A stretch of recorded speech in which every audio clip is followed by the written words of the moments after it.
नमस्कार विद्यार्थी मित्रांनो, स्वागत आहे आपल्या या यूट्यूब चॅनलवर।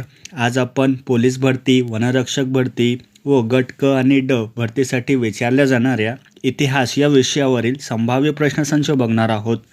चला तर सुरुवात करूया। पहिला प्रश्न, राष्ट्रकूट साम्राज्याचा संस्थापक कोण होता? जो राष्ट्रकूट साम्राज्य आहे त्याचा संस्थापक होता दंतीदुर्ग। पर्याय क्रमांक 3 बरोबर उत्तर होईल। जो की प्रथम शासक होता राष्ट्रकूट साम्राज्याचा, आणि जो महाराजा आहे तो अंतिम प्रशासक होता राष्ट्रकूट या साम्राज्याचा। पर्याय क्रमांक 3 बरोबर उत्तर होईल। पुढे, वेरूळ येथील कैलास मंदिर कोणत्या राष्ट्रकूट राजाने बांधले? वेरूळ, ज्याला आपण दुसऱ्या कोणत्या नावाने ओळखतो, एलोरा केव्ज, तर तेथील कैलास मंदिर जे बांधलेलं आहे राष्ट्रकूट राजाने, तर त्या राजाचं नाव आहे कृष्ण पहिला। पर्याय क्रमांक 2 बरोबर उत्तर होईल। मित्रांनो, हे जे वेरूळ आहे ते सातमाळा पर्वतरांगेत ते आहे, वेरूळ लेणी। पुढे, शिवाजी महाराजांचा जन्म 19 फेब्रुवारी 1630 मध्ये कोणत्या किल्ल्यावर झाला? छत्रपती शिवाजी महाराजांचा जन्म तर तो कोणत्या किल्ल्यावर झाला? तर शिवनेरी। पर्याय क्रमांक 1 बरोबर उत्तर होईल। मित्रांनो, हे शिवनेरी किल्ला कोणत्या ठिकाणी आला? तर आपल्या पुणे जिल्ह्यातील जुन्नर तालुका येथे ते शिवनेरी किल्ला आहे। पुढे, सर विल्यम वायली या ब्रिटिश अधिकाऱ्याची हत्या कोणत्या क्रांतिकारकाने केली? सर विल्यम वायली हा ब्रिटिश अधिकारी होता, तर त्यांची हत्या केलेली आहे मदनलाल धिंगरा। का केली असेल मित्रांनो हत्या? तर हा जो अधिकारी आहे विल्यम वायली, ब्रिटिश अधिकारी, त्यांनी बंगालची फाळणीमध्ये त्याचा हात त्याचा असल्यामुळे मदनलाल धिंगरा यांनी त्याची हत्या केलेली होती। पर्याय क्रमांक 3 बरोबर उत्तर होईल। पुढे, सायमन कमिशन केव्हा नेमण्यात आले? मित्रांनो, सायमन कमिशन हे एक ब्रिटिशांनी नेमलेली समिती होती, ज्यामध्ये 7 ब्रिटिश सदस्य होते, भारतीय नव्हते त्या समितीमध्ये। तर ते कधी नेमण्यात आलेले विचारलेलं आहे। नेमणूक कधी झाली त्या समितीची, कमिशनची? तर 1927 मध्ये। पर्याय क्रमांक 2 बरोबर उत्तर होईल। आणि मित्रांनो, पुढच्या वर्षी म्हणजे 1928 मध्ये ते भारतात आले होते सायमन कमिशन घटनात्मक दुरुस्त्या करण्यासाठी। पुढे, भारताचा शेवटचा गव्हर्नर जनरल व पहिला व्हाईसरॉय कोण? तर शेवटचा गव्हर्नर जनरल आणि पहिला व्हाईसरॉय म्हणजे गव्हर्नर जनरल ही पदवी तेथे संपविण्यात आली आणि व्हाईसरॉय ही पदवी सुरू करण्यात आली, हे पद सुरू करण्यात आलं। तर त्यावेळेस कोण होते व्हाईसरॉय, पहिला व्हाईसरॉय? तर लॉर्ड कॅनिंग। पर्याय क्रमांक 4 बरोबर उत्तर होईल, जे की अंतिम गव्हर्नर जनरल आणि पहिले व्हाईसरॉय होते। पुढे, शिवाजी महाराजांनी रायगड येथे स्वतःचा राज्याभिषेक कधी करवून घेतला? मित्रांनो, राज्याभिषेक म्हणजे काय? तर राजाच्या डोक्यावर मुकुट घालण्याची जी क्रिया असते, मुकुट बहाल करण्याची जी क्रिया असते, त्याला राज्याभिषेक म्हणतो आपण। तर छत्रपती शिवाजी महाराजांनी रायगड येथे कधी घडवून आणला राज्याभिषेक? तर 6 जून 1974 रोजी। पर्याय क्रमांक 1 बरोबर उत्तर होईल। पुढे, न्यू इंडिया हे साप्ताहिक कोणी सुरू केले? न्यू इंडिया वीकली न्यूजपेपर साप्ताहिक कोणी सुरू केले? तर ते सुरू केलेलं होतं बिपिनचंद्र पाल, जे की मित्रांनो न्यू इंडिया हे इंग्रजी साप्ताहिक होतं। 1901 मध्ये त्यांनी ते स्टार्ट केलेलं होतं, सुरू केलेलं होतं। पुढे, राष्ट्रीय काँग्रेसचे पहिले महाराष्ट्रीयन अध्यक्ष कोण होते? नॅशनल काँग्रेस पार्टीचे पहिले प्रेसिडेंट जे की महाराष्ट्रीयन होते, महाराष्ट्रीयन पहिले प्रेसिडेंट कोण होते? तर त्यांचं नाव आहे सर नारायण चंदावरकर। पर्याय क्रमांक 2 बरोबर उत्तर होईल, जे की राष्ट्रीय काँग्रेसचे पहिले महाराष्ट्रीयन अध्यक्ष होते।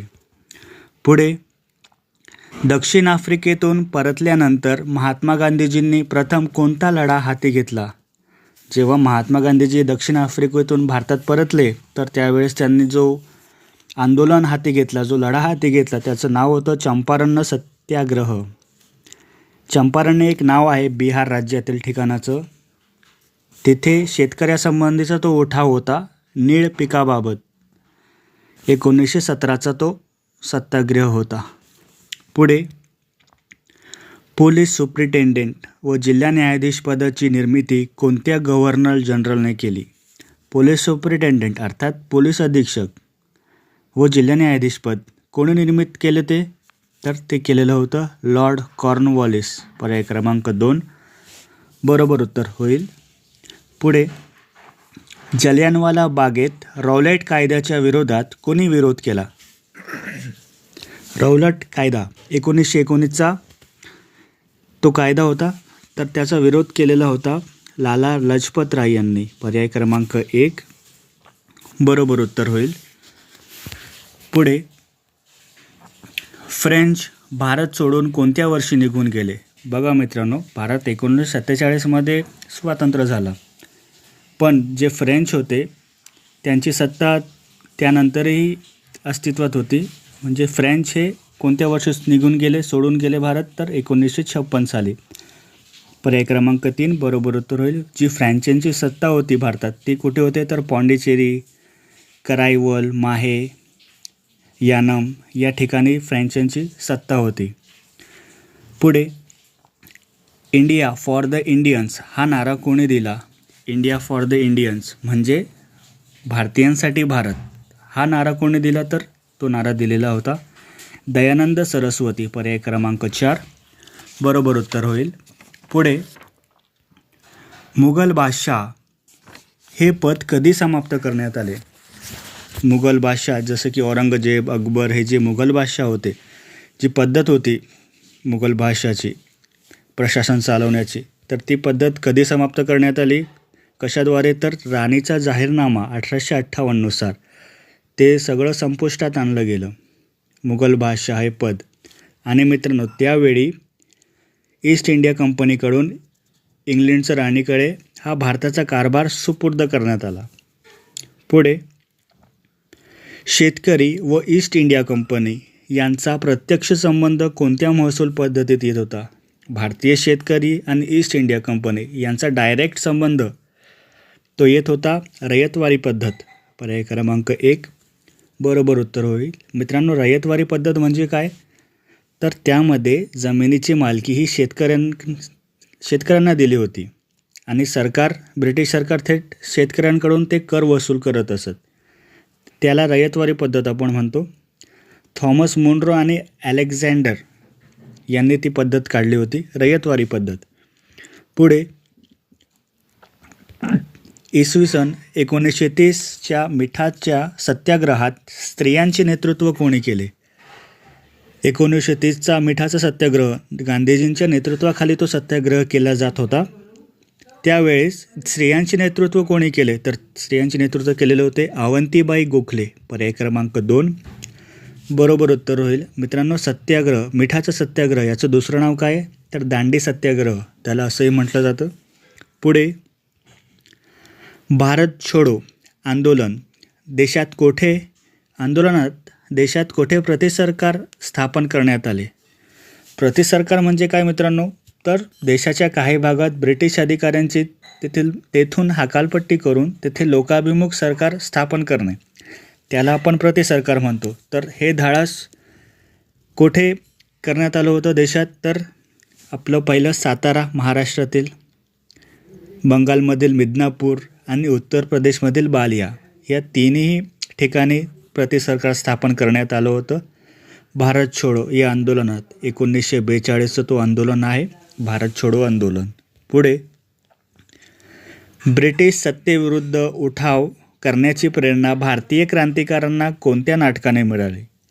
ब्रिटिश सत्तेविरुद्ध उठाव नाटकाचं नाव विचारलेलं आहे. त्यांनी कोणत्या नाटकातून ती प्रेरणा घेतलेली होती?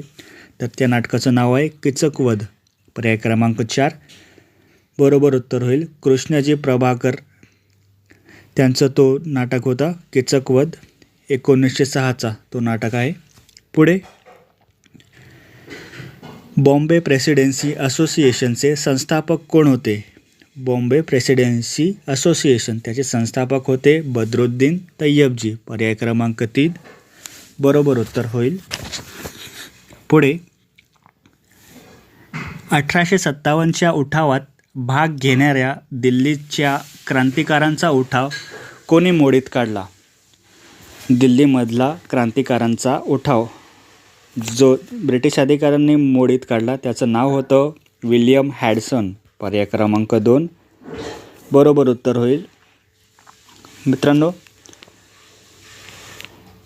पुढे बंगालच्या फाळणीची मूळ कल्पना कोणाची होती? बंगालची फाळणी जी झाली 1905मध्ये बंगालची फाळणी करण्यात आली. लॉर्ड कर्झन याने ते केलेली होती. पण मित्रांनो, मूळ कल्पना कोणाची होती? ती होती मूळ कल्पना पर्याय क्रमांक 4 विल्यम वॉर्ड यांची ती मूळ कल्पना होती बंगालच्या फाळणीची. तर आपलं बरोबर उत्तर होईल पर्याय क्रमांक 4. पुढे इतिहासकालीन मांडा शहर कोणत्या नदीकाठावर वसलेले आहे? मित्रांनो, मांडा शहर कुठे आहे? तो मांडा शहर तर तो आहे जम्मू या जिल्ह्यामधलं एक गाव आहे मांडा, जो की कोणत्या नदीवर वसलेले आहे? चिनाब. पर्याय क्रमांक 2 बरोबर उत्तर होईल. ऐतिहासिक शहर आहे तो मांडा. सिंधू घाटी संस्कृतीशी निगडीत आहे तो. पुढे पहिली बौद्ध धम्म परिषद राजगृह येथे कोणी भरवली? पहिली बौद्ध धर्म परिषद राजगृह हे ठिकाण आहे आपलं बिहारमधलं एक ठिकाण आहे. राजगीर आहे सध्याचं नाव, राजगृह होतं त्यावेळेस. तर ती कोणी भरवली होती धम्म परिषद? तर ती भरवलेली होती अजातशत्रू. पर्याय क्रमांक 3 बरोबर उत्तर होईल. पुढचा प्रश्न शेवटचा.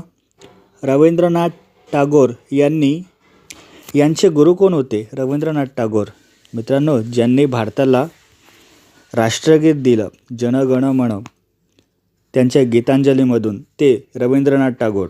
त्यांचे गुरु कोण होते? तर त्यांचे गुरु होते बंकिमचंद्र चॅटर्जी. पर्याय क्रमांक 2 बरोबर उत्तर होईल. मित्रांनो, हे 25 प्रश्न होते जे की तुम्हाला परीक्षेमध्ये नक्कीच उपयोगी पडेल. व्हिडिओ आवडल्यास व्हिडिओला लाईक करा, चॅनलला सबस्क्राईब करा. काही शंका असेल तर कमेंट बॉक्समध्ये नक्कीच कमेंट करा. जय हिंद, जय महाराष्ट्र.